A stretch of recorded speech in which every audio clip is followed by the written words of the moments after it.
நமது மெய்ப்பரும் நமது மீட்பரும் நமது ஆண்டவருமாகிய இயேசு கிறிஸ்துவில் பிரியமானவர்களே, பெர்கன் தமிழ் கத்தோலிக்க ஆன்மீக சபையின் ஆதரவோடு தேன் தமிழ் ஓசையின் அனுசரணையில் அருளொளி இணைய வானொலி வழங்கும் ஞாயிறு சிறப்பு நிகழ்ச்சி நேயர்களுக்காக தொகுத்து வழங்குபவர் உங்கள் அன்பிற்கினிய பேசாலை தாஸ்.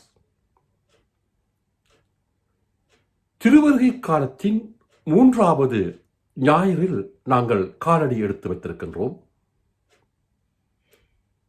இம்மானுவேலாகிய எமது ஆண்டவர் மாணவராக பிறந்த நற்செய்தியை ஆயத்தப்படுத்தும் வகையிலே நம் தாயாம் திருச்சபை திருவருகை காலத்தை ஒழுங்கு செய்திருக்கின்றது. அதன் அடிப்படையில் இன்றைய ஞாயிறு மகிழ்வின் ஞாயிறாக கருதப்படுகின்றது. மகிழ்வின் ஞாயிறாக நாம் இன்றைய ஞாயிறை ஞாயிறு சிந்தனையை நாங்கள் சிந்திக்கையிலே மகிழ்வு எங்கிருந்து வருகின்றது? மகிழ்வு நாம் கொடுப்பதிலும் பகிர்வதிலும் அந்த மகிழ்வு இருக்கின்றது. நாம் மகிழ்ச்சியாயிருந்தால் அயலவர்களோடு அந்த மகிழ்ச்சியை நாங்கள் பகிர்ந்து கொள்ள வேண்டும். எனவே கொடுப்பதன் மூலமாகத்தான், பகிர்வதன் மூலமாகத்தான் மகிழ்வு மாநில சமுதாயத்தில் நிலைநிறுத்தப்படுகின்றது. அதற்காகத்தான்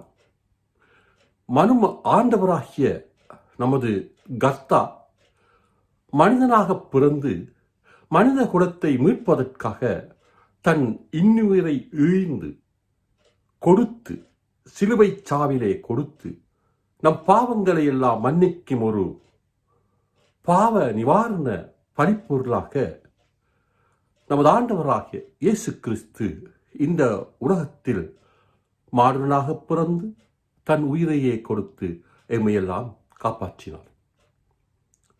அந்த கொடுத்தல் அன்பு என்பது, பகரும் அன்பு என்பது கிறிஸ்தவருடைய சிந்தனையின் அடி நாதமாக இருக்க வேண்டும். இந்த வகையினிலே கொடுப்பது மட்டுமல்ல, நாம் மற்றவர்களுக்கு தீங்கிழைக்காமல், மனித சமுதாயத்திற்கு தீங்கிழைக்காமல் நன்மையையும் கொடுக்க வேண்டும் என்பதை இந்த தருணத்திலே, இந்த மகிழ்வின் ஞாயிறிலே நாங்கள் சிந்தித்துக் கொள்ளலாம். இன்றைய வாசகத்திலே யோவான் அவர்கள், புனித ஸ்நாப அருளப்பராகிய யோவான் அவர்கள் கிறிஸ்துவுடைய வருகையை முன்குறித்து அவர் சாட்சியம் சொல்கின்றார். யோர்தான் நதிக்கரையிலே அவர் ஞானஸ்தானம் கொடுக்கின்ற பொழுது திருமுழுக்கு பெறுவதற்காக பலரும் வந்தார்கள். அதிலே ஆயக்காரர்கள், பரிசேயர்கள், யூதர்கள், இராணுவ வீரர்கள் எல்லோரும் வந்ததாக மத்தேயு எழுத்தாளர் விவரிக்கின்றார். இந்த சந்தர்ப்பத்திலே நாம் சற்று எமது கற்பனையை திருப்புவோம்.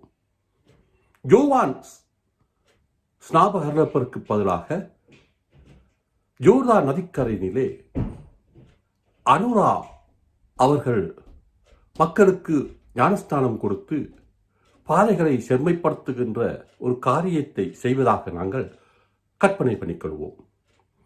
அப்பொழுது அவர் என்ன செய்வார், என்ன சொல்வார்? பரிசேயர்களே, நீங்கள் மனம் திரும்புங்கள். இராணுவ வீரர்களே, போலீஸ் பாதுகாப்பு அதிகாரிகளே, நீங்கள் கைலஞ்சம் வாங்காதீர்கள், கையூட்டு வாங்காதீர்கள், உங்கள் கடமைகளை சரிவரச் செய்யுங்கள் என்று சொல்வதாக நாம் நினைத்துக் கொள்ளலாம். இந்த நேரத்தினிலே இந்த மகிழ்வின் ஞாயிறுடைய சிந்தனைகள் எமது இலங்கை அரசியலுள்ள சமூக மாற்றத்திலும் நாம் பிரதிபலிக்க வேண்டும் என்பதுதான் என்னுடைய ஆவலாக இருக்கின்றது. அரசியல் கலக்க வேண்டும் என்பது அல்ல. ஆனாலும் நாங்கள் மனம் திரும்பி எங்களுடைய மானுட சமுதாயத்தை, இலங்கை மக்களுடைய ஒற்றுமையை இனப்பிரச்சனைக்கான தீர்வுகளை புரிந்துணர்வோடு அன்பை கொடுப்பதன் மூலமாக நிலைநிறுத்தலாம் என்பதை இந்த தருணத்தில் இலங்கை வாழ் மக்களுக்காக நாங்கள் சொல்ல விளைகின்றோம். மகிழ்வின் ஞாயிறு திருவருகை காலத்தின் 3ஆம் ஞாயிறினுடைய அடி சம்பவம் இதுவாகத்தான் அமைகின்றது. கொடுத்ததெல்லாம் கொடுத்தார். அவர் யாருக்காக கொடுத்தார்? ஒருவனுக்காக கொடுத்தார்? இல்லை, உலகத்திற்கே கொடுத்தார். என்ன கொடுப்பார், ஏது கொடுப்பார் என்று இவர்களெல்லாம் எண்ணும் முன்பு தன்னையே கொடுத்தார். தன் உயிரை ஜீவ பலியாக இறைவன் கொடுத்தார். கொடுப்பதில் தான் நிறைவு இருக்கின்றது.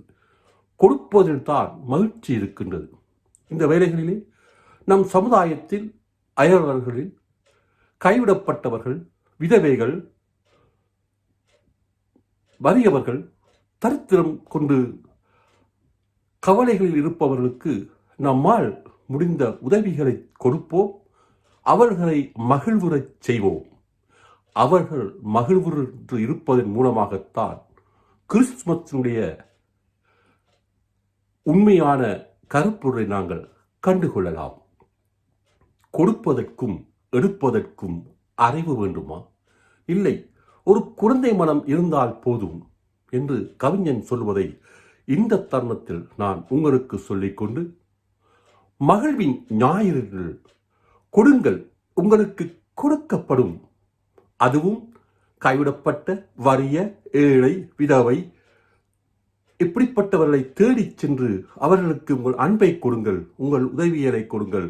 கடவுள் உங்களை நிறைவாக ஆசீர்வதிப்பார் என்று சொல்லி மீண்டும் மற்றும் ஒரு ஞாயிறு சிந்தனையிலே உங்கள் அனைவரையும் சந்திக்கும் வரை இங்கித வந்தனம் கூறி விடைபெறுவது உங்கள் அன்பிற்கினிய பேசாலை தாஸ்.